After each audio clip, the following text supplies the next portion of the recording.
Hello friends, welcome to Honey GS classes.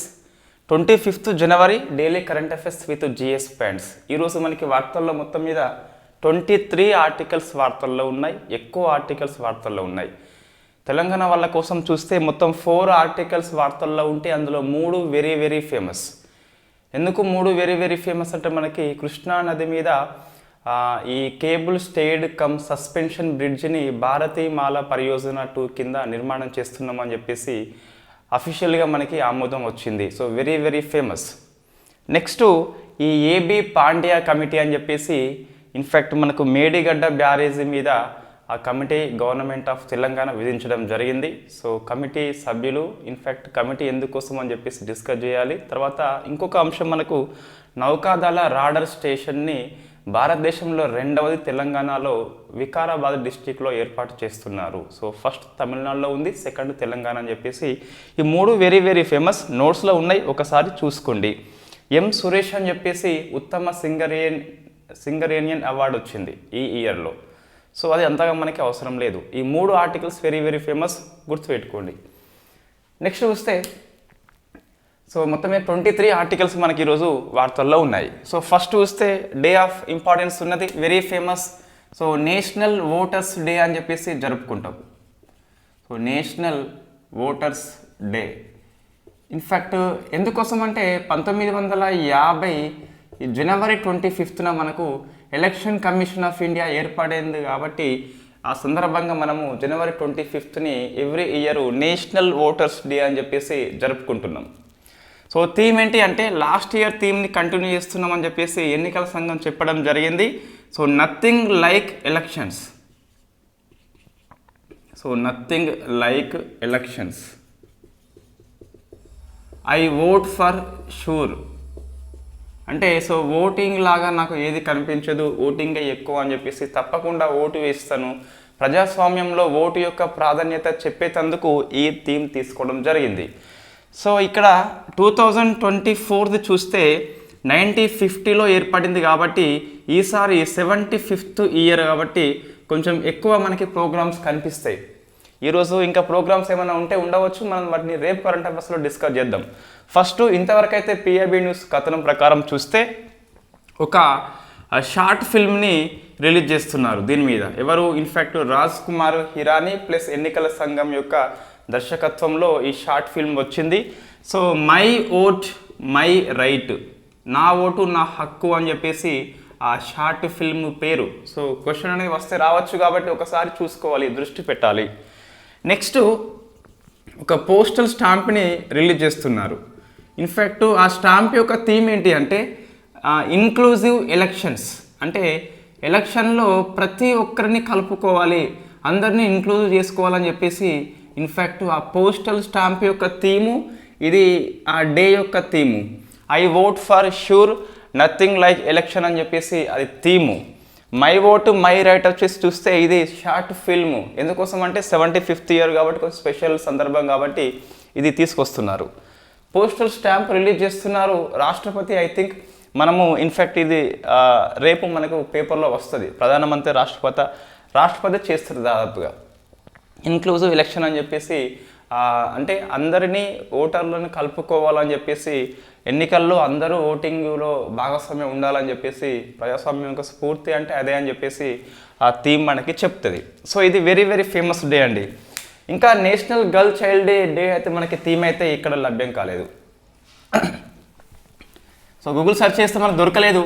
In fact మీకు ఎక్కడైనా private వెబ్సైట్లో కనిపిస్తే అది ఆన్సర్ చేయండి, నేను నోట్ చేసుకుంటాను. మనకైతే మినిస్ట్రీ ఆఫ్ ఉమెన్ డెవలప్మెంట్లో ఇక్కడ మనకు కనిపించలేదు కాబట్టి లేదు అని చెప్పేసి చెప్పుకోవచ్చు.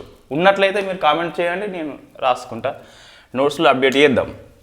సో నెక్స్ట్ డీకే బాసు తీర్పు అని చెప్పేసి నిన్నటి హిందూ పేపరు. ఇన్ఫ్యాక్ట్ నిన్న దీనిలో హిందూ ఆర్టికల్స్ మనకు ఎస్టర్డే ఆర్టికల్స్ కనిపిస్తాయి. సో డీకే బాసు జడ్జిమెంట్ వార్తల్లో వచ్చింది. మనం దీన్ని ఇంతకుముందు డిస్కస్ చేయడం జరిగింది. ఇక్కడ మనకు ఫండమెంటల్ రైట్స్ మనం కొన్ని క్లాసులు చేసి ఉన్నాము. సో అక్కడ మనకు డీకే బాసు జడ్జిమెంట్ అని చెప్పేసి వచ్చింది. ఏంటి డీకే బాసు ఎందుకు వచ్చింది అంటే వాస్తవంగా గుజరాత్లో మనకి గర్భా నృత్యం అని చెప్పేసి వెరీ ఫేమస్. ఈ నవరాత్రుల సందర్భంగా మనం దీన్ని ఇన్ఫ్యాక్ట్ డెమాన్స్ట్రేట్ చేస్తాం. పర్ఫామ్ చేస్తాం. ఇక్కడ ఈ నృత్యానికి ఒక 4 ముస్లిం యువకులు ఇన్ఫ్యాక్ట్ అడ్డగించారు లేదా ఆటంకం కలిగేశారని చెప్పేసి అక్కడి పోలీసులు బహిరంగంగా చెట్టుకు కట్టేసి కొరడా దెబ్బలు వేశారు. సో వాళ్ళు వెళ్ళి సుప్రీంకోర్టులో కేసు వేసిండ్రు. ఇన్ఫ్యాక్ట్ ఇది పోలీస్ కస్టడీ హింస కిందికి వస్తుందని చెప్పేసి సుప్రీంకోర్టు వ్యాఖ్యానం చేసింది. మీరు 1996లో ఇచ్చిన డీకే బసు తీర్పు యొక్క అంశాలని పట్టించుకోలేదని చెప్పేసి ఇది చట్ట ఉల్లంఘన అని చెప్పేసి చెప్పడం జరిగింది. సో డీకే బస్ జడ్జిమెంట్ ఏంటి అంటే ఈ పోలీస్ కస్టడీ యొక్క మరణాలు ఎక్కువైనప్పుడు డీకే బస్ సుప్రీంకోర్టులో పిల్ దాఖలు చేస్తే సుప్రీంకోర్టు కొన్ని గైడ్లైన్స్ ఇష్యూ చేసింది. సో పోలీస్ కస్టడీలో హింస జరిగినప్పుడు మరణం సంభవించినప్పుడు ఈ విచారణ చేసేటప్పుడు ఎటువంటి రూల్స్ పాటించాలని చెప్పేసి కొన్ని గైడ్లైన్స్ ఇష్యూ చేసింది. అదే డీకే బాసు తీర్పు అని చెప్పేసి పిలుస్తాం. మనకు చట్టము లేదు కాబట్టి సుప్రీంకోర్టు తీర్పు రూపంలో చెప్పడం జరిగింది.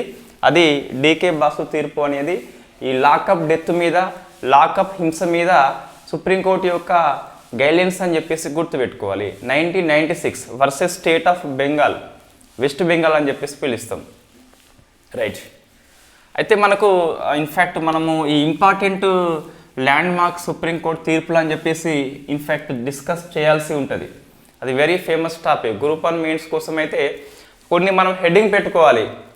సో కేంద్రము రాష్ట్రాల అధికారాలను ఎక్కడ లాక్కుంటుంది, అట్లా కొన్ని సుప్రీంకోర్టు తీర్పులు ఉంటాయి. ఇది మిస్యూజ్ పవర్స్ అని చెప్పేసి పిలుస్తాం. హెడ్డింగ్ పెట్టుకొని వాళ్ళ అధికారాలను ఎవరు మిస్యూజ్ చేస్తున్నారని చెప్పేసి కొన్ని ఉంటాయి. సో అక్కడ మనకి నెంబర్ ఆఫ్ తీర్పులు వస్తాయి. అందులో ఒక తీర్పు డీకే బస్ తీర్పు అని చెప్పేసి పిలుస్తాం. అయితే ఇది కరెంట్ అఫైర్స్ కాదంటే మనకి జిఎస్ పాయింట్ ఆఫ్ వ్యూలో డిస్కస్ చేసినాము. బట్ వార్తల్లో మనకు ఉన్నది ఇంకా ఇంకోటి ఈ గర్భ నృత్యం అని చెప్పేసి ఇటీవల వార్తల్లో ఉంది. డిసెంబర్ నవంబర్ మాసంలో చూస్తే ఇన్ఫ్యాక్ట్ యునెస్కో యొక్క ఇంటంజిబుల్ కల్చరల్ హెరిటేజ్గా ఇది డిక్లేర్ చేయడం జరిగింది. సో భారతదేశం నుంచి గర్భ నృత్యము ఫ్రమ్ గుజరాత్ అని చెప్పేసి. సో అది ఇంటంజిబుల్ కల్చరల్ హెరిటేజ్. నెక్స్ట్ పంజాబ్ రాష్ట్రము కేంద్రం మీద 131 ఆర్టికల్ ప్రకారము సుప్రీంకోర్టులో కేసు వేసింది. సో బోర్డర్ సెక్యూరిటీ ఫోర్స్ యొక్క అధికార పరిధిని విస్తరించారు. సో అధికార పరిధి యొక్క విస్తరణ మీద ఈ సుప్రీంకోర్టులో గవర్నమెంట్ ఆఫ్ ఇండియా మీద in fact government of Punjab case వేసింది. సో మనకు తెలుసు సుప్రీంకోర్టు యొక్క ఒరిజినల్ జ్యూరిస్డిక్షన్ అని చెప్పేసి పిలుస్తాం. ప్రాథమిక విచారణ అధికార పరిధి కిందికి వస్తుంది 131 ఆర్టికల్. అంటే మనం డైరెక్ట్ సుప్రీంకోర్టుని అప్పీల్ చేస్తాం, ఇంకా ఎక్కడ చేయము. సుప్రీంకోర్టు వెరీ ఫస్ట్ టైం విచారణ చేసేది అది ప్రాథమిక విచారణ అధికార పరిధి అని చెప్పేసి పిలుస్తాం. ఇంకా ఏ హైకోర్టుకు ఇటువంటి అధికారం లేదు. కేంద్రం రాష్ట్రాల మధ్య విభేదాలు వచ్చినప్పుడు 131 ఆర్టికల్ కిందికి వస్తుంది, సుప్రీంకోర్టు విచారణ చేస్తుంది. ఇప్పుడు ఏం విభేదం వచ్చింది అంటే వాస్తవంగా మనం ఇంతకుముందు 2022 కరెంట్ అఫైర్స్లో మీరు చూసినట్లయితే ఇది కనిపిస్తుంది. బీఎస్ఎఫ్ యొక్క అధికార పరిధి విస్తరణ అని చెప్పేసి మినిస్ట్రీ ఆఫ్ హోమ్ అఫైర్స్ వాళ్ళు 2022లో ఇన్ఫ్యాక్ట్ ఒక నోటిఫికేషన్ ఇష్యూ చేసిండ్రు. బీఎస్ఎఫ్ అనేది ఏం చేస్తుంది, బోర్డర్ సెక్యూరిటీ ఫోర్స్ అంటే సరిహద్దు రాష్ట్రాల దగ్గర సో మన విదేశీ వాళ్ళు లోపలికి రాకుండా రక్షణ కాస్తుంది. బీఎస్ఎఫ్ యొక్క ప్రాథమిక విధి అది. దాంట్లో భాగంగా మనకు కొన్ని రాష్ట్రాల్లో పోలీసింగ్ అనేది స్టేట్ లిస్టులో ఉంటుంది జనరల్గా. బట్ కొన్ని రాష్ట్రాల్లో వాళ్ళు కొన్ని కిలోమీటర్స్ వరకు ఈ క్రిమినల్ ప్రొసీజర్ కొన్ని పాస్పోర్ట్ ఎంట్రీ యాక్ట్ అని చెప్పేసి ఉంటుంది, వాటిని వీళ్ళు అమలు చేయవచ్చు. Yes, law and order policing అనేది స్టేట్ లిస్టులో ఉన్నప్పటికీ ఆ రాష్ట్రంలో కొన్ని కిలోమీటర్స్ వరకు క్రిమినల్ ప్రొసీజర్ కోడ్ కానీ లేదా పాస్పోర్ట్ యాక్ట్ ఇంటూ ఇండియా అని చెప్పేసి ఉంటుంది, ఎంట్రీ ఇంటూ ఇండియా అని చెప్పేసి. దానిలలో బీఎస్ఎఫ్కి అధికార పరిధి ఇచ్చినారు. ఆ ఎంత పరిధి చూస్తే మనకు అంతకుముందు ఈ పంజాబ్ను ఇవి గుర్తుపెట్టుకోవాలి. ఇది వార్తల్లో 131 ఆర్టికల్ వార్తల్లో ఉంది అంటే compulsory very very famous. So Punjab ఒకటి, నెక్స్ట్ వెస్ట్ బెంగాల్ ఒకటి, 3 అస్సాం. ఇక్కడ చూస్తే అంతకుముందు 11 కిలోమీటర్స్ పరిధి వరకు ఉండే. నెక్స్ట్ మనకు గుజరాత్ వచ్చేసి ఇన్ఫ్యాక్ట్ ఇది 80 కిలోమీటర్స్ ఉండేయండి. నెక్స్ట్ రాజస్థాన్ వచ్చేసి 50 ఉండే. అయితే 2022లో ఏమైంది మనకి ఇన్ఫ్యాక్ట్ అంటే ఈ 11ని 50 చేసినారు, ఈ 80ని 50 చేశారు, ఈ 50ని 50 ఉంచారు. అంటే అన్ని రాష్ట్రాల్లో మనకి యూనిఫామిటీ వచ్చింది. మినిస్ట్రీ ఆఫ్ హోమ్ అఫైర్స్ యొక్క నోటిఫికేషన్ ద్వారా 50 వచ్చింది. ఇన్ఫ్యాక్ట్ ఇందులో పంజాబ్ వాళ్ళు సుప్రీంకోర్టుకు వెళ్ళినారు. ఇప్పుడు ఏమని, సో ఇన్ఫ్యాక్ట్ ఇది పోలీసింగ్ లేదా police and law and order అనేది ఇన్ఫ్యాక్ట్ ఇది స్టేట్ లిస్ట్లో ఉంటుంది. యాజ్ పర్ 246 ఆర్టికల్ ప్రకారము ఏ లిస్టులో ఉన్న వాళ్ళ మీద ఆ లిస్టు వాళ్ళు చట్టం చేసుకోవచ్చు. సో యూనియన్ లిస్టులో ఉంటే గిట్ట మనకి పార్లమెంట్ చట్టం చేసుకోవచ్చు, స్టేట్ లిస్టులో ఉంటే స్టేట్ యొక్క శాసనసభ చట్టం చేసుకోవచ్చు.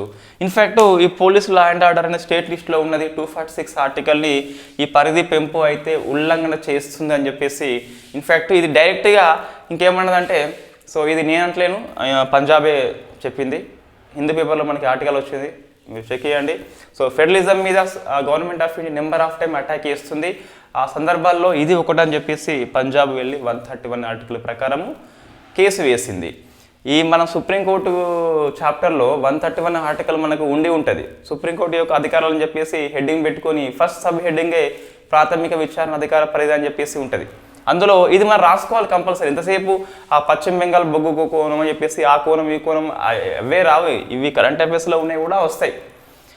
రైట్, కరెంట్ అఫైర్స్ అంటే ఏమున్నది, మన జిఎస్ సబ్జెక్ట్ యొక్క అప్డేటే. మన క్లాసులో దాదాపు 70% జిఎస్ ఉంటుంది, 30% మాత్రమే 40% మాత్రమే కరెంట్ అఫైర్స్ ఉంటుంది.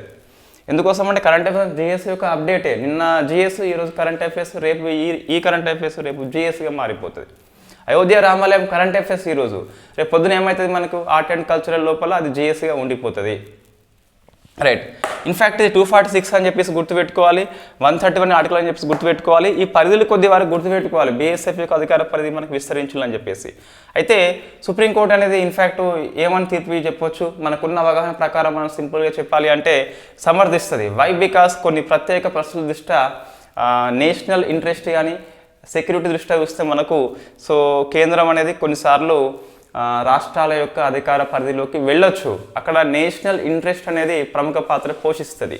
సో మనకు సరిహద్దు దగ్గర భద్రత గట్టిగా ఉండాలి కాబట్టి సో ఇన్ఫ్యాక్ట్ బీఎస్ఎఫ్కి అధికార పరిధి పెంచవచ్చు అని చెప్పేసి ఇది స్పెషల్ సందర్భం అని చెప్పేసి సుప్రీంకోర్టు తీర్పు చెప్తే చెప్పొచ్చు. సో ఇది పంజాబ్ మనకు బాగా గుర్తుపెట్టుకోవాలి. 11 km ఉన్నది ఏమైంది 50 kmగా అయితే వెళ్ళిపోయింది. సో నెక్స్ట్ ప్రసన్న బాలచంద్ర వరాల అని చెప్పేసి మనం ఇది డిస్కస్ చేయడం జరిగింది ఆల్రెడీ. ఒక 4-5 days బ్యాక్ కరెంట్ అఫైర్స్ లోపల కర్ణాటక హైకోర్టు సీజేగా పనిచేస్తున్నాడు. సుప్రీంకోర్టు జడ్జిగా రాష్ట్రపతి గారు ఆమోదించారు 124 సబ్ క్లాస్ 1 ప్రకారము. సో మనకి ఇన్ఫ్యాక్ట్ రాష్ట్రపతి గారు అపాయింట్మెంట్ చేస్తాడు, కొలిజియం సిఫార్సు ఇవ్వాల్సి ఉంటుంది, సిఫార్సు ఇచ్చింది కాబట్టి సో ప్రజెంట్ ఇతను ఎస్సీ కేటగిరీ అండి. సో ఇది కొద్ది వరకు ఎందుకు పేపర్ వాళ్ళు బాగా ఫోకస్ చేస్తున్నారు కాబట్టి మనం కూడా చూసుకోవాలి. సో ప్రజెంట్ ఎస్సీ కేటగిరీ లోపల 3 ఉన్నారట ఇతనితో కలుపుకుంటే. ఎవరు మనకు బిఆర్ గవాయ్ అని చెప్పేసి వెరీ ఫేమస్, నెక్స్ట్ రవికుమార్ అని చెప్పేసి very famous, and P B Varale అని చెప్పేసి ప్రసన్న బాలచంద్ర వరాలే కర్ణాటక హైకోర్టు సీజేగా పనిచేసిండు, సుప్రీంకోర్టు జడ్జిగా not promotion it is the elevation అని చెప్పేసి పిలుస్తాం. రైట్, ఇది బాగా గుర్తుపెట్టుకోవాలి. పిబి వరాలే అని చెప్పేసి ప్రశ్న వస్తే రావచ్చు. ఎస్సీ కేటగిరీ అని చెప్పేసి ప్రజెంట్ 3 పనిచేస్తున్నారు. సో ఇది బడుగు బలహీన వర్గాలకి న్యాయస్థానంలో ప్రాతినిధ్యం తప్పనిసరి, మహిళల ప్రాతినిధ్యం తప్పనిసరి, ఎస్సీ ఎస్టీ వాళ్ళకి తప్పనిసరి అని చెప్పేసి మనం చెప్పొచ్చు. అప్పుడే మనకి ఎస్సీ కేటగిరీ ఎస్టీ కేటగిరీ యొక్క కేసులు అటు పోయినప్పుడు ఎక్కువ తెలుస్తాయి మనకు. రైట్, నెక్స్ట్ వస్తే ఎకనామిక్ కిందకి వస్తే చిన్న పాయింట్ ఇది. సో భారతదేశంలో గినీ గుణకము తగ్గుతుందని చెప్పేసి ఎస్బీఐ రిపోర్ట్ ఇచ్చింది. 2014-15లో 0.472 ఉండే, 2022-23లో చూస్తే 0.402కు వచ్చింది. సో గినీ గుణకము తగ్గినట్టే మనకు, సో ఈ ఆదాయంలో అసమానతలు తగ్గినట్టే అని చెప్పేసి ఎస్బీఐ రిపోర్టు. సో ఆదాయము అసమానతలు ఏమైనా మనకు తగ్గిపోయినాయి. ఇన్ఫ్యాక్ట్ గినీ గుణకం మనకి 0 to 1 మధ్యన ఉంటుంది. సో ఆదాయ పంపిణీని ఎక్స్ప్లెయిన్ చేస్తుంది, సంఖ్య నెంబర్ అని చెప్పేసి పిలుస్తాం. ఇన్ఫ్యాక్ట్ 0 ఉన్నట్లయితే అది ఆదర్శమైన సమానత్వం కలిగి ఉంటుంది, సంపూర్ణమైన సమానత్వం ఆదాయ పంపిణీ లోపల అన్ని వర్గాలు సమానంగా ఉన్నాయని చెప్పేసి చెప్పొచ్చు. It is a dream, it is unfulfil dream అని చెప్పేసి చెప్పొచ్చు. ఎప్పటికీ సాధ్యం కాదు ప్రపంచంలో ఎక్కడైనా కూడా. సో 1 చూస్తే ఇది కంప్లీట్గా మనకు సమానత్వం లేకపోవడము, సంపూర్ణ అసమానత్వం అని చెప్పేసి పిలుస్తాం. సో ఇది 0.472 నుంచి 0.402కు వచ్చింది కాబట్టి తగ్గింది కాబట్టి సో ఆదాయ అసమానతలు తగ్గినట్టుగా ఎస్బీఐ రిపోర్ట్ ఇచ్చింది. బట్ ఎస్బీఐ రిపోర్ట్ మనం తీసుకోని అవసరం లేదు, అంటే ఎగ్జామ్ లిస్ట్ అవసరం కావచ్చు, కానీ మన నిజంగా రియాలిటీ చూస్తే ఎస్బీఐ దగ్గర ఏముంటుందండి, కేవలము వాళ్ళ యొక్క అకౌంట్స్ లేదా ట్యాక్స్ కట్టే వాళ్ళ యొక్క రిపోర్టే ఉంటుంది. దీన్ని బట్టి మనం ఆదాయం అసమానతలను అంచనా వేయలేము. సో వేతనాలు లేని వాళ్ళు చాలామంది ఉంటారు, వాళ్ళ గురించి కూడా ఇది అధ్యయనం చేయదని చెప్పేసి మనం చెప్పొచ్చు. ఓన్లీ ఎగ్జామ్ దృష్టి చూస్తే మనకి కోఎఫిషియంట్ అనేది తగ్గిపోతున్నట్టుగా మనం భావించాలి as per SBI report. Next DEECET night అని చెప్పేసి ఇన్ఫ్యాక్ట్ నిన్న ఒక 3 దేశాలు ఎయిర్ ఫోర్స్ ఎక్సర్సైజ్ని కండక్ట్ చేసినాయి. ఎక్కడ అంటే ఇన్ఫ్యాక్ట్ అరేబియా సముద్రం లోపల. సో సముద్రం లోపల ఏరోప్లేన్స్ ఎగురుతాయి అంటే సముద్రంలో ఎగిరే సముద్రం మీద ఎగురుతాయి. మనకు ఈ రెడ్ సీ కానీ లేదా అరేబియా సీ దగ్గర చూస్తే హౌతీల దాడి ఎక్కువ జరుగుతుంది, నెంబర్ ఆఫ్ టైం మనం డిస్కస్ చేసినాం. సో ఆ టైంలో డిసెట్ నైట్ లోపల యుఏఈ దేశము ప్లస్ ఫ్రాన్స్ దేశము ప్లస్ ఇండియా 3 దేశాలు కలిపి సంయుక్త యొక్క ఈ వైమానిక విన్యాసం పేరు డిసెట్ నైట్ అని చెప్పేసి పిలుస్తాం. So very very famous. 24 ఇయర్లో మనకి నెంబర్ ఆఫ్ వస్తున్నాయి జాయింట్ ఎక్సర్సైజులు, అన్నీ మనం కంపల్సరీ గుర్తుపెట్టుకోవాలి. సో ఇది ఇన్ఫ్యాక్ట్ మనము ఇంతకుముందు డిఫెన్స్ ఎక్సర్సైజ్ అని చెప్పేసి జాయింట్ మిలిటరీ కోసం రివిజన్ నోట్స్ అని చేసి ఉన్నాము. అందులో మీరు నోట్స్ రాసుకొని ఉంటే ఒక 3 పేజెస్ ఉంది కదా మనకు, డొమెస్టిక్ ఎక్సర్సైజ్ అని చెప్పేసి బయలాటరియల్ మల్టీలాటరల్. అక్కడ ఇది మల్టీలాటరల్ రాసుకోవాలి ఇప్పుడే, మళ్ళీ రివిజన్ కోసము ఇంకోళ్ళు చెప్పాల్సిన అవసరం మనకు రాదు. సో ఇది చేసే ప్రయత్నం చేయండి. నేను కూడా ఇప్పటి నుంచి ఇంప్లిమెంట్ చేస్తాను. అంటే మళ్ళీ జూన్ అయిపోయినాక 6 నెలలు అని చెప్పేసి ఒకేసారి ఈ ఎంత దేవులాడు కంటే, సో ఇప్పటి నుంచే మనము ఆ జాయింట్ ఎక్సర్సైజ్ అని చెప్పేసి హెడ్డింగ్ పెట్టుకుని ఆ పేపర్లలో ఇన్సర్ట్ చేసుకుంటూ పోతే ఈజీగా మనకి రివిజన్ చేసుకోవచ్చు, ఈజీగా చదువుకోవచ్చు. అంటే జూన్లో ఒక అంచనా ప్రకారం మనము మొత్తం మీద గ్రూప్ 1 ఫిలిమ్స్ ఏదో ఒక టీఎస్పీఎస్సీ ఎగ్జామ్ రాయబోతున్నాం. అంటే గ్రూప్ 1 గ్రూప్ 2 వరకు నేను చెప్తున్నా, మీద ఎగ్జామ్ సంబంధం లేదు కానీ సో మేబీ రాయొచ్చు. కాబట్టి జూన్ అంటే మన 6 మంత్స్ అనేది మంచి కరెంట్ అఫైర్స్ సోర్స్ కాబట్టి ఇప్పటి నుంచే రాసుకుంటే చాలా బెటర్. నేను కంపల్సరీ ఇంప్లిమెంట్ చేస్తున్నా. ఇన్ఫ్యాక్ట్ మనకి ఇది బీఆర్ గవాల్ అని చెప్పేసి వరాలని చెప్పేస్తుంది కదా, ఇది చంద్రకాంత్ అని చెప్పేసి అతనిది మనము జ్యుడిషియరీ కిందకి రాస్తే ఈజీగా అయిపోతుంది. So next Prasanna Balachandra Varale. So Cameroon మనకి వార్తల్లో ఉన్నదండి. ఇది సైన్స్ అండ్ టెక్నాలజీ అదర్స్ కిందకి ఒక 3-4 ఆర్టికల్స్ మనకి ఇన్ఫ్యాక్ట్ 4 ఆర్టికల్స్ ఈరోజు వార్తల్లో ఉన్నాయి. సో కెమెరూన్ ఆఫ్రికా కంట్రీ వార్తల్లో ఉంది. యాజ్ పర్ హిందూ ప్రకారం చూస్తే మనకి ఈ మాస్క్వి రిక్స్ ఏదైతే ఉందో మలేరియా యొక్క ఫస్ట్ వ్యాక్సిన్ WHO ఆమోదించింది, మనం డిస్కస్ చేసిన మొన్ననే. సో ఇది పిల్లలందరికీ అందించే ఫస్ట్ దేశంగా ఈ కెమెరూన్ ఉన్నదట. సో ఇది హిందూ ప్రకారం first country Cameroon from Africa. So మాస్క్విరిక్స్ని పిల్లలందరికీ అందిస్తున్న ఫస్ట్ దేశంగా కెమెరూన్ ప్రభుత్వం అవతరణ అని చెప్పేసి మనకి హిందూ పేపర్లో వచ్చిన హెడ్డింగ్ అది. సో ఇది కెమెరూన్ కాబట్టి ఆఫ్రికా కంట్రీ. మలేరియా కేసులు 95% మనకి ఇన్ఫ్యాక్ట్ ఆఫ్రికా లోపలనే వస్తాయి. ఇక్కడ వాస్తవంగా మనకు WHO కార్యక్రమం ఏంటి అంటే గావి అని చెప్పేసి పిలుస్తాం. ఇది GS పాయింట్ ఆఫ్ వ్యూ పనికి వస్తుంది. So global alliance for vaccine and immunisation చెప్పేసి ఈ ప్రపంచంలో ఉన్న పేద కంట్రీస్కు వ్యాక్సిన్ రావాలని చెప్పేసి దీన్ని తీసుకొచ్చింది WHO, గావి అని చెప్పేసి పిలుస్తాం. సో ఇక్కడ మాస్క్విరిక్స్ని so Cameroon very first time అట అందరి పిల్లలకి అందిస్తుందట. సో ఇది వాస్తవంగా WHO ఆమోదించిన ఫస్ట్ మలేరియా వ్యాక్సిన్. ఇది గ్లాస్గో స్మిత్ క్లైవ్ అనే కంపెనీ దీన్ని రూపొందించిందని చెప్పేసి మనకు తెలుసు. సెకండ్ వ్యాక్సిన్ ఏంటి ప్రజెంట్ అందుబాటులో ఉన్నది మ్యాట్రిక్స్ M అని చెప్పేసి ఉంది. ఇది మన serum institution of India plus Oxford కలిపి దీన్ని తయారు చేసినలు మ్యాట్రిక్స్ M లేదా R21 అని చెప్పేసి పిలుస్తాం. దీన్ని మాస్క్విరిక్స్ లేదా RTS-S/AS01 అని చెప్పేసి పిలుస్తాం. ఇవి టెక్నికల్ వర్డ్స్ అండి. RTS-AS01 అని చెప్పేసి ఇది టెక్నికల్ వర్డ్ అని చెప్పేసి పిలుస్తాం. ఇటీవల మలేరియా ఫ్రీ కంట్రీగా 2024లో మనకి కేప్ వర్దే దేశము సో రికార్డ్ సృష్టించింది. 23rd మనకి బెలీజ్ ఉంది, అజర్బైజాన్ ఉన్నది, తజికిస్తాన్ అని చెప్పేసి ఉంది. Okay fine. Next capture plant talking అని చెప్పేసి ఇది మనకి హిందూ ఆర్టికలే. జపాన్ యూనివర్సిటీ సైతామా అని చెప్పేసి వెరీ ఫస్ట్ టైం మొక్కలు మాట్లాడేటప్పుడు ఇన్ఫ్యాక్ట్ దాన్ని ఫోటో క్యాప్చర్ చేసినాయట వెరీ ఫస్ట్ టైం కాబట్టి. సో క్యాప్చర్డ్ ఆ ప్లాంట్ టాకింగ్ అని చెప్పేసి గుర్తుపెట్టుకోవాలి. ఇటువంటి సైన్స్ ఆవిష్కరణ మనకి ఎగ్జామ్లో వస్తుంది. సో సైతాం అని చెప్పేసి మీరు రివిజన్ నోట్స్ రాసుకున్నట్లయితే ఇప్పటి నుంచే గ్రూప్ 1 ప్రిలిమ్స్ దృష్ట్యా లేదా గ్రూప్ 2 కోసం అని చెప్పేసి సైన్స్ ఆవిష్కరణలో దీన్ని రాసుకోవాలి. So captured plant talking very first time చూస్తే సైతామా ఫ్రమ్ జపాన్ అని చెప్పేసి చూసుకోవాలి. నెక్స్ట్ టైమ్ టూత్ అని చెప్పేసి వార్తల్లో ఉంది. ఒక బెంగళూరు కంపెనీ అండి ఇది. సో ఇది టైమ్ టూత్ ఏంటి అంటే మనం ఎయిర్ క్రాఫ్ట్ యొక్క ప్యాసింజర్ సీట్స్ని ఇంతవరకు ఇంపోర్ట్ చేసుకుంటున్నాం. భారతదేశంలో మ్యానుఫ్యాక్చరింగ్ లేదు. Very first time Bengaluru company time tooth వచ్చేసి ఎయిర్ క్రాఫ్ట్ యొక్క ప్యాసింజర్ సీట్ని తయారు చేస్తుంది కాబట్టి very very famous. First in news వస్తుంది, సైన్స్ ఆవిష్కరణ కింద కూడా ఇది వస్తుంది. ఇట్లా రాసుకోండి, భారతదేశంలో ప్రథమాలు అని చెప్పేసి 24 అని చెప్పేసి హెడ్డింగ్ పెట్టుకొని ఇది అక్కడ రాసుకుంటే సరిపోతుంది. సో సండే పెట్టుకొని ఒక 2 hours స్పెండ్ చేస్తే వారంలో కరెంట్ అఫైర్స్ మనకు ఇంపార్టెంట్ తీసుకొని సబ్జెక్ట్ వైజ్గా డివైడ్ చేసుకోవచ్చు, అది మీ ఇష్టం. సో నెక్స్ట్ మనకి జోమో అని చెప్పేసి ఒక చిన్నగా సోషల్ మీడియాలో ట్రెండింగ్ అయ్యే పదం వార్తల్లో ఉంది. సో జోమో అంటే ఏంటని చెప్పేసి ప్రశ్న వస్తుంది. ఇటువంటి టీఎస్పీఎస్ ఎక్కువ ఫోకస్ చేస్తుంది, సోషల్ మీడియా మీద ఎక్కువ ఫోకస్ చేస్తుంది. సో మనకు జాయ్ ఆఫ్ మిస్సింగ్ అవుట్ అని చెప్పేసి పిలుస్తాం. Joy of missing out. Social మీడియాలో మనం పడిపోయి ట్విట్టర్, ఫేస్బుక్, ఇన్స్టాగ్రామ్ అని చెప్పేసి బొందగ్రామ్ అని చెప్పేసి ఉంటాయి కొన్ని. సో అవి అకౌంట్స్ యాస్పిరెంట్కి ఉండద్దండి. ఓన్లీ వాట్సాప్, టెలిగ్రామ్ మనకు అవసరం కాబట్టి ఓకే అని ఆ ఫేస్బుక్లో అవన్నీ ప్రజెంట్ మనకైతే అవసరం లేదు. రైట్, ఈ జోమో అనేది so Joy of missing out అంటే దానిలో పడిపోయి మనం మర్చిపోతాము మన యొక్క లక్ష్యాలు, మన యొక్క మానవ సంబంధాలు కానీ ఇన్ఫ్యాక్ట్. సో దాన్ని జోమోగా ట్రీట్ చేస్తున్నారు సోషల్ మీడియా ట్రెండింగ్ వాళ్ళు.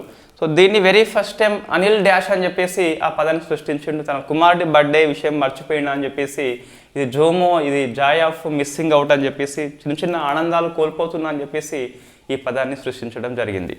ఇటువంటి ఎగ్జామ్లు వస్తాయంటే వస్తాయి కంపల్సరీ. జోమో అనే పదం ట్రెండింగ్లో ఉన్నది, సో జోమో అనగా అని చెప్పేసి వస్తుంది. ఇంకోటి ఫోమో అని చెప్పేసి ఉంటుంది.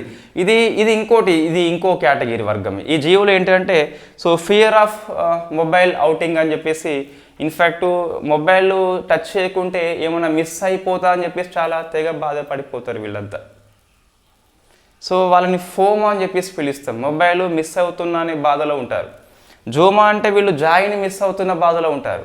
సో రెండు కేటగిరీ. ఎక్స్ట్రీమ్ అనేది ఉండదు, there is a small line. So అక్కడ మనం బ్యాలెన్స్గా ఉండాలని చెప్పేసి మాటలు చెప్పొచ్చు. నెక్స్ట్ కుంకి ఏనుగులు అని చెప్పేసి మనకి వార్తల్లో ఉంది. సో కుంకి ఏనుగులు ఇటువంటి మనకి ఇన్ఫ్యాక్ట్ హిందువులను ఎక్కువ వస్తాయండి. ఇది ఎందుకు వార్తల్లో వచ్చిందంటే తమిళనాడులో ఉన్నటువంటి ఈ ఏనుగులు వెరీ ఫేమస్. సో ఒడిషాలో ఎలిఫెంట్ అండ్ హ్యూమన్ కాన్ఫ్లిక్ట్ జరుగుతుంది. ఈ ఎలిఫెంట్ అడవి ఏనుగులు హ్యూమన్స్ మీద దాడి చేస్తున్నాయి. ఇన్ఫ్యాక్ట్ వీళ్ళని సముదాయించాలి, వీళ్ళని ట్రాపింగ్ గురి చేయాలి, శాంతింపజేయాలి అంటే ఇంకొక ఏనుగే అవసరం ఉంటుంది. సో ఎందుకంటే మనిషి భాష ఏనుగు అర్థం కాదు, ఏనుగు భయపడి మరింతగా భయంకరంగా తయారవుతుంది. కాబట్టి ఈ కుంకి ఏనుగులు ఇందులో వెరీ ట్రైన్డ్ అట. అంటే సో అడవి ఏనుగులు శాంతింపజేస్తాయి, బెదిరింపజేస్తాయి, కంట్రోల్ చేస్తాయి అని చెప్పేసి ఒడిషా ప్రభుత్వం తమిళనాడు గవర్నమెంట్కి రిక్వెస్ట్ పంపింది. కాబట్టి ఇవి ఒడిషాకి వెళ్తున్నాయని చెప్పేసి మనకి హిందూ ఆర్టికల్ ప్రచురించింది. మీరు అబ్జర్వ్ చేయండి, ఇటువంటిది ఎక్కువ మనకు హిందూలో హెడ్డింగ్లో ఈ కింది సైడ్లో వస్తుందండి. ఇటువంటి ఒక ట్రైబ్స్ మనకి ఏదైనా వార్తల్లో ఉన్నప్పుడు, ఏదో కొత్త ట్రైబ్ కానీ ఓ భాష అంతరించిపోతుంది, ఒక జంతువు అంతరించిపోతుంది, ఇటువంటి మన హిందూలో ఫస్ట్ ఇక్కడ కింద వస్తుంది, ఫస్ట్ పేజీలో కింద వస్తుంది దరిదాపుగా. మన సండే చూస్తే గిట్ట హిందూ పేపర్లో ఈ హెడ్డింగ్లో ఇటు సైడ్ ఫస్ట్ది ఉంటుంది కదా, అది కొద్దిగా గడిచిన వారంలో ఉన్న ఆర్టికల్ అయి ఉంటుంది ఎక్కువ సార్లు. నెక్స్ట్ తడోబా అని చెప్పేసి ఇది ఈనాడు పేపరు. తడోబా మనకు అభయారణ్యం వార్తల్లో ఉంది. నల్ల చిరుత కనిపించిందట, మహారాష్ట్ర అని చెప్పేసి పిలుస్తాం. మొన్న 2 పులులు చనిపోయినాయి, మహారాష్ట్ర అని చెప్పేసి పిలుస్తాం. ఇటువంటి ఎగ్జామ్లో వస్తాయి. పులులు చనిపోయిన పార్క్ అని రాదు, కానీ ఈ తడోబా పార్క్ ఉంది కాబట్టి ఇది ఎక్కడ అని చెప్పేసి రాష్ట్రం పేరు మనకు ఇస్తారు. నెక్స్ట్ గ్రీన్ అమ్మోనియాని జపాన్కి India very first time export చేస్తుంది, వార్తల్లో ఉంది. నెక్స్ట్ ఇది ఫేమస్ అండి. సో మలాథియన్, ఇది ఈ మిడతల్ని చంపేందుకు ఉపయోగించే రసాయనము. దీన్ని ఆఫ్ఘనిస్తాన్కి ఇండియా ఎక్స్పోర్ట్ చేసింది.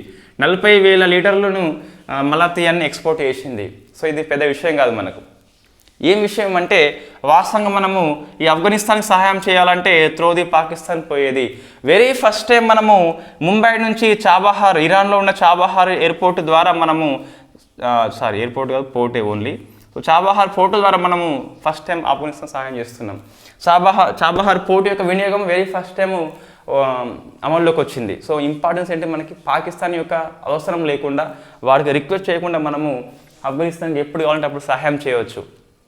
ఇంతకుముందు వస్తే మనకు కేవలము రిక్వెస్ట్ చేసేది పాకిస్తాన్కి, అయ్యా మేము ఆఫ్ఘనిస్తాన్కి హెల్ప్ చేయాలి, మీ అనుమతి కావాలి, మీ భూభాగం నుంచి మేము వెళ్తామని చెప్పేసి రిక్వెస్ట్ చేసేది. వాడు అక్కడ పోయి కూర్చునేది, ఎస్ చెప్పేది, బట్ మెల్లగా కాకుండా 3-4 డేస్ అటు మేము మీటింగ్ పెట్టుకోవాలి, ఆ మీటింగ్ పెట్టుకోవాలని చెప్పేసి రిక్వెస్ట్ అంతా వాడు పెండింగ్ పెట్టేది. ఇప్పుడు ఏంది, మనం ఎప్పుడు పడితే అప్పుడు ఈజీగా వెళ్ళొచ్చు, ఎప్పుడు అవసరం అనిపిస్తే ఆఫ్ఘనిస్తాన్కి అప్పుడు వెళ్ళి సహాయం చేయవచ్చు. సో పాకిస్తాన్ యొక్క అవసరం లేకుండా దీన్ని డెవలప్మెంట్ చేసింది India. That is the present మన గవర్నమెంట్ ఆఫ్ ఇండియా చూస్తే ఫారెన్ డిప్లొమసీ విషయంలో the highest, the best government అని చెప్పేసి మనం ప్రజెంట్ ప్రభుత్వాన్ని చెప్పొచ్చు, అందులో ఎటువంటి సందేహం అయితే లేదు. నెక్స్ట్ డెన్నిస్ ఫ్రాన్సిస్ అని చెప్పేసి యుఎన్ఓ జనరల్ అసెంబ్లీ యొక్క 78th సెషన్కి అధ్యక్షుడు. మన ఇండియాకి వచ్చాడు, రాష్ట్రపతికి కలిశాడు కాబట్టి వార్తల్లో ఉన్న వ్యక్తి డెన్నిస్ ఫ్రాన్సిస్ అని చెప్పేసి పిలుస్తాం. నెక్స్ట్ న్యాయ సేతు, ఇగో ఫస్ట్ ప్రోగ్రామ్ అండి మనకు. ఎందులో అంటే ఇన్ఫ్యాక్ట్ మనకు రిపబ్లిక్ డే 75th ఇయర్ కాబట్టి 1 year పాటు మనము ప్రోగ్రామ్ కండక్ట్ చేసుకుంటున్నాము. అదే హమారా సంవిధాన్ హమారా సమ్మాన్ అని చెప్పేసి, అందులో ఫస్ట్ ప్రోగ్రామ్ స్టార్ట్ అయింది న్యాయ సేతు అని చెప్పేసి. కంపల్సరీ ఒక పేజీ పెట్టుకోండి, ఇది ఈ జనవరి కరెంట్ అఫైర్స్ మాసంలో నేను నోట్స్లో దీన్ని షేర్ చేయండి. కంపల్సరీ దీనికి ఒక పేజీ పెట్టుకొని ఆ పేజీలో అప్డేట్ చేసుకుంటూనే ఉండాలి మనము.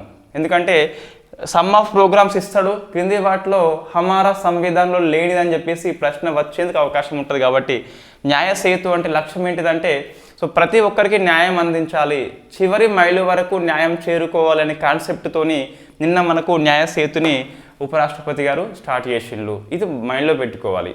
హమారా సంవిధాన్ 24th స్టార్ట్ అయింది, 26th కాదు. మళ్ళీ కౌశల్ భవన్ని రాష్ట్రపతి గారు స్టార్ట్ చేసినారు. మినిస్ట్రీ ఆఫ్ స్కిల్ డెవలప్మెంట్ మినిస్ట్రీకి ఇది బిల్డింగ్, కొత్త బిల్డింగ్ అని చెప్పేసి పిలుస్తాం. నెక్స్ట్ ఒక సినిమా మనకి వార్తల్లో ఉంది. ఈరోజు వసుంధర పేపర్ మనకు ఉంటుంది కదా, సో అందులో వస్తాయి కొన్ని మహిళల యొక్క విజయ గాథలు అని చెప్పేసి. సో అందులో మనకు నిషా పాహూజా అనే ఢిల్లీ వ్యక్తి వాస్తవంగా మహిళ, ఈమె ఇన్ఫ్యాక్ట్ ఒక సినిమా తీసింది, కెనడాలో స్థిరపడ్డది, ఢిల్లీలో పుట్టింది. టు కిల్ ఏ టైగర్ అని చెప్పేసి ఆ సినిమా తీసింది. ఈ సినిమా బెస్ట్ డాక్యుమెంటరీ ఫీచర్ ఫిల్మ్కి ఆస్కార్లో నామినేట్ అయింది. అవార్డు రాలేదు, బట్ అవార్డు వస్తుందని చెప్పేసి మనం ఆశించాలి. మరొక మనకి మంచి పాయింట్ అయితే ఎగ్జామ్ దృష్ట్యా దొరుకుతుంది. మహిళ కాబట్టి ఉమెన్ ఎంపవర్మెంట్ కూడా పనికి వస్తుంది. ఈ పేరు గుర్తుపెట్టుకోవాలండి, నిషా పాహూజా ఫ్రమ్ ఢిల్లీ, కెనడాలో స్థిరపడ్డది, వలస వెళ్ళిపోయి. టు కిల్ ఏ టైగర్ అని చెప్పేసి జార్ఖండ్ బాలిక యొక్క సినిమా అండి. చిన్నారి మీద లైంగిక దాడి జరుగుతుంది, వాళ్ళ నాన్న పేరు మొత్తం మీద రంజిత్ అని చెప్పేసి ఉన్నది. ఆయనే పోరాటం చేస్తాడట, ఎటువంటి ఎవరికి భయపడకుండా. అది మనకు సినిమాగా తీయడం జరిగింది. టు కిల్ ఏ టైగర్ అని చెప్పేసి పిలుస్తాం. Very very famous. In fact Oscar యొక్క బెస్ట్ డాక్యుమెంటరీ ఫీచర్ ఫిల్మ్కి నామినేట్ కావడం జరిగింది.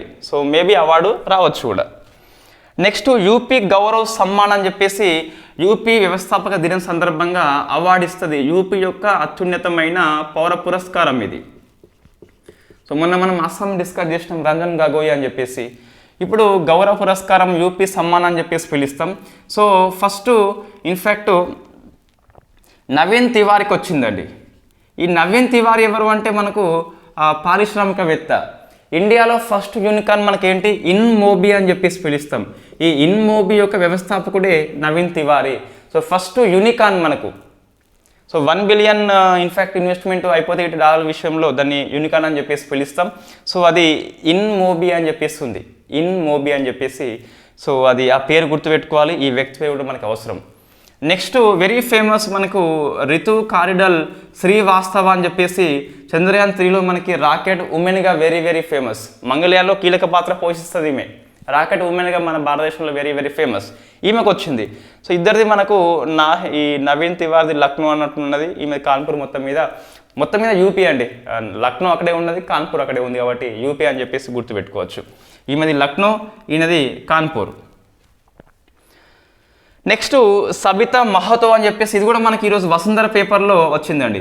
సబితా మహతో అని చెప్పేసి, ఇన్ఫ్యాక్ట్ ఈమె ఎవరు అంటే ఉమ్లింగ పాస్ అని చెప్పేసి ఉంటుంది. 19,000 అడుగుల ఎత్తులో ఉంటుంది, 19,300.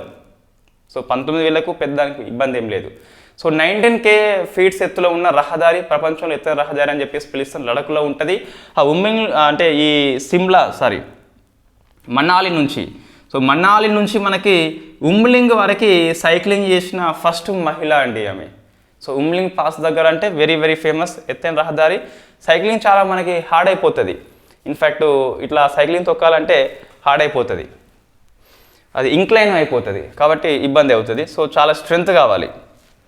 నెక్స్ట్ G77 సమ్మిట్ మనకు ఉగాండాలోని కంపాల్లో జరిగింది. అక్కడ మనకు నామ్ సమ్మిట్ జరిగింది. దాని పక్కపొంటి వెళ్ళి కొన్ని కంట్రీస్ G77 అని చెప్పేసి ఉంటాయి, గ్రూప్ ఆఫ్ 77 డెవలపింగ్ కంట్రీస్ ఇవన్నీ.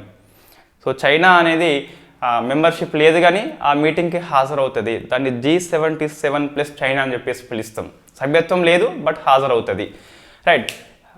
77 అని చెప్పేసి పేరుకి కానీ ఇన్ఫ్యాక్ట్ దాంట్లో 134 కంట్రీస్ ఉన్నాయట.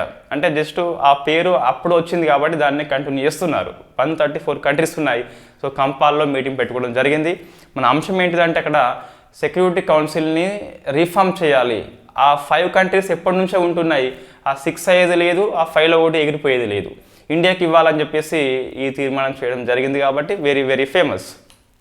ఇన్ఫ్యాక్ట్ అంటే ప్రజెంట్ ఉన్న ప్రపంచాన్ని ఆ సెక్యూరిటీ కౌన్సిల్ అనేది ప్రతిబింబించదు అని చెప్పేసి తీర్మానం చేయడం జరిగింది. ఇండియాకి సపోర్ట్ లాంటిది ఓన్లీ అట్లా ఏం చేయలేదు. బట్ ప్రజెంట్ ఉన్న 5 మెంబర్స్ అయితే ఏముందో రియాలిటీకి అది రిఫ్లెక్షన్ కాదన్నట్టు. సో అంతకంటే ఎక్కువ శక్తులు కలిగి ఉన్నాయి. ఫర్ ఎగ్జాంపుల్ ఇండియా అని చెప్పేసి విశ్వగురు అని చెప్పేసి మనం చెప్పొచ్చు. చాలా కంట్రీ లోపల ఇండియా కీ రోల్ పోషిస్తుంది, యాక్టివ్ రోల్ పోషిస్తుంది. నెక్స్ట్ లార్జెస్ట్ స్టాక్ మార్కెట్, ఇంతకుముందు మన ఇండియా 5th ప్లేస్ ఉండే హాంకాంగ్ను దాటుకొని 4th ప్లేస్కి వచ్చింది. బ్లూంబర్గ్ నివేదిక. ఇటువంటి ప్రశ్న వచ్చినప్పుడు ఇండియా ర్యాంక్ ఎంత అని చెప్పేసి రాదు. ఇటీవల ఏ దేశాన్ని అధిగమించి 4th ర్యాంకింగ్కి వచ్చిందంటే హాంకాంగ్ అని చెప్పేసి గుర్తుపెట్టుకోవాలి. సో ఫస్ట్ 3 కంట్రీస్ మనకు USA, చైనా, జపాన్ అని చెప్పేసి ఉంది. నెక్స్ట్ సూర్యకుమార్ యాదవ్ అని చెప్పేసి ప్రముఖ T20 క్రికెటర్ ఇండియా లోపల. ఇతను వరుసగా 2వసారి ICC బెస్ట్ ప్లేయర్గా T20 లోపల సెలెక్ట్ అయ్యింది కాబట్టి. సో ఫస్ట్ వ్యక్తి అండి, వరుసగా 2 ఏళ్ల పాటు ఒక వ్యక్తి అంటే నాట్ ఏ జోక్. అందులో T20 మనకు కన్సిస్టెన్సీ ఉండదు. సో మంచి ప్లేయర్ అని చెప్పేసి చెప్పచ్చు. T20 లోపల ది వరస్ట్ అని చెప్పేసి వన్డే క్రికెట్లో చెప్తారు. అండ్ ఇతను ఇది మైండ్ యొక్క పవర్ ఎలా ఉంటుందంటే మనము ఒక విషయాన్ని నమ్మినప్పుడు చేస్తాము, నమ్మనప్పుడు చేయము. ఇతను ఇప్పుడు క్రికెట్ అంటే పరిచయం లేని వాళ్ళకి 20 ఓవర్ల మ్యాచ్ అని చెప్పేసి ఉంటుంది, 50 ఓవర్ల మ్యాచ్ అని ఉంటుంది. ఈ సూర్యకుమార్ 20 ఓవర్ల మ్యాచ్లో ఇతను మించినోడు లేడు, 50 ఓవర్ల మ్యాచ్లో ఇంత దరిద్రపు ఆటగాడు ఎవరు లేడు అని చెప్పేసి అనేటట్టు ఆడతాడు. ఓన్లీ మైండ్ బ్యాలెన్స్ అండి. సో జస్ట్ ఆ మెంటాలిటీ అలా స్టిక్ అయిపోయింది. ఇది 20 ఓవర్ల మ్యాచ్ కాబట్టి నేను ఆడాల్సిందని చెప్పేసి ఆడతాడు, 50 ఓవర్ల మ్యాచ్ అని చెప్పేసి అతను ఆడాడు.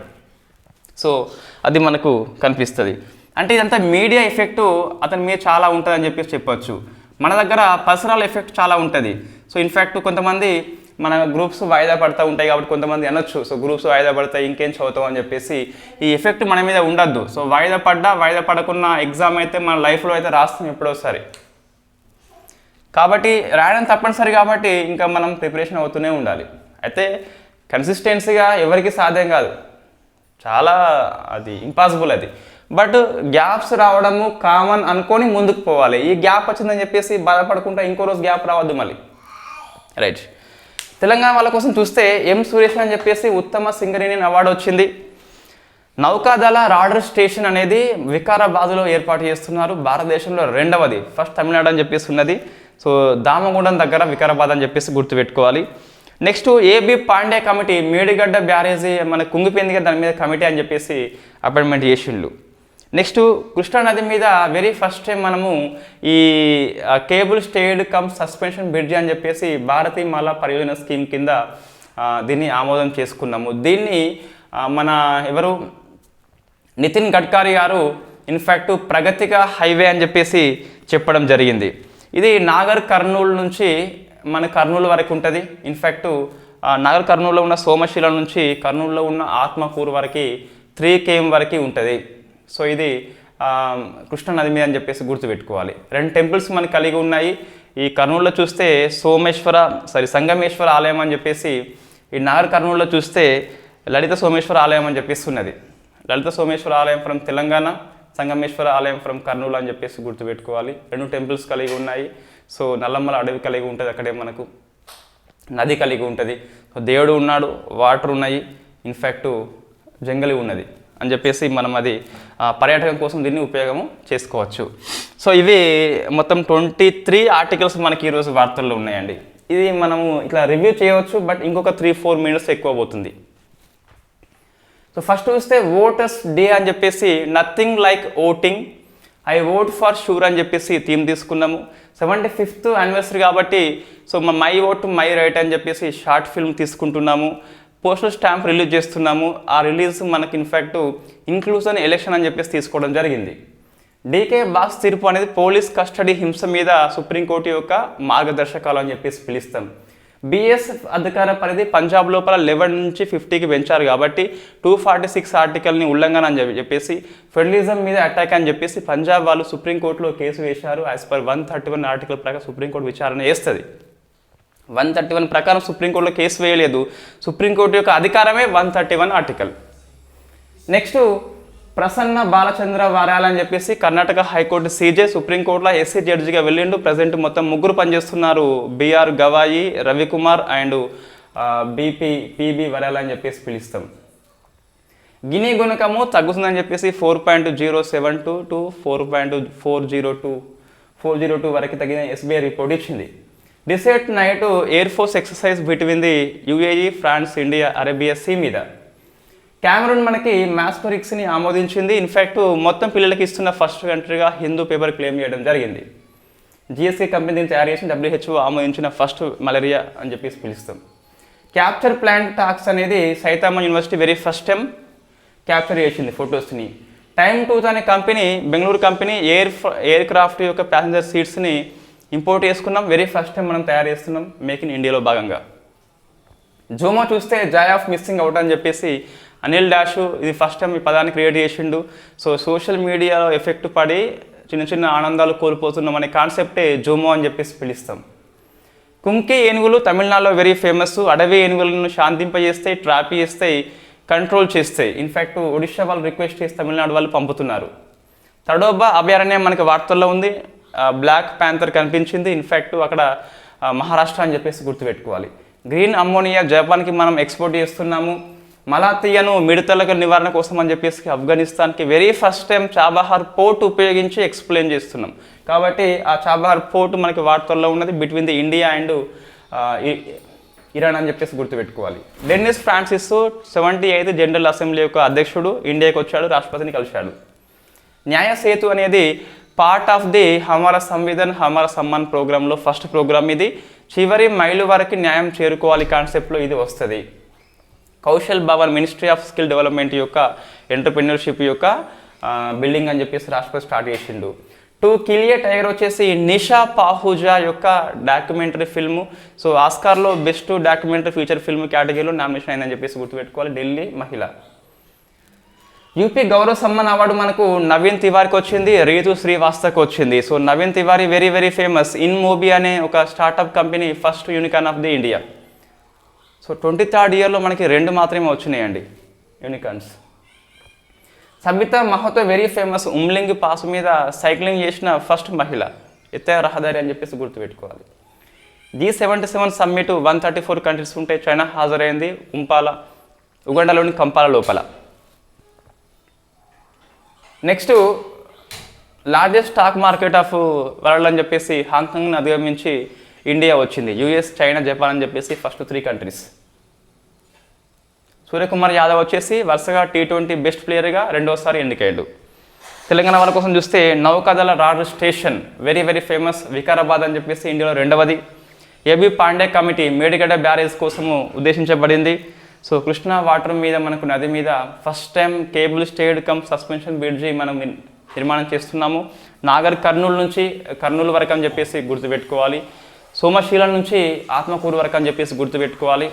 లలిత సోమేశ్వర ఆలయము, సంగమేశ్వర ఆలయం అని చెప్పేసి గుర్తుపెట్టుకోవాలి. దీన్ని నితిన్ గడ్కరీ ప్రగతిక హైవే అని చెప్పేసి దానికి బిరుదు ఇవ్వడం జరిగింది. It is a part of the Bharatmala Pariyojana 2.0 అని చెప్పేసి గుర్తుపెట్టుకోవాలి.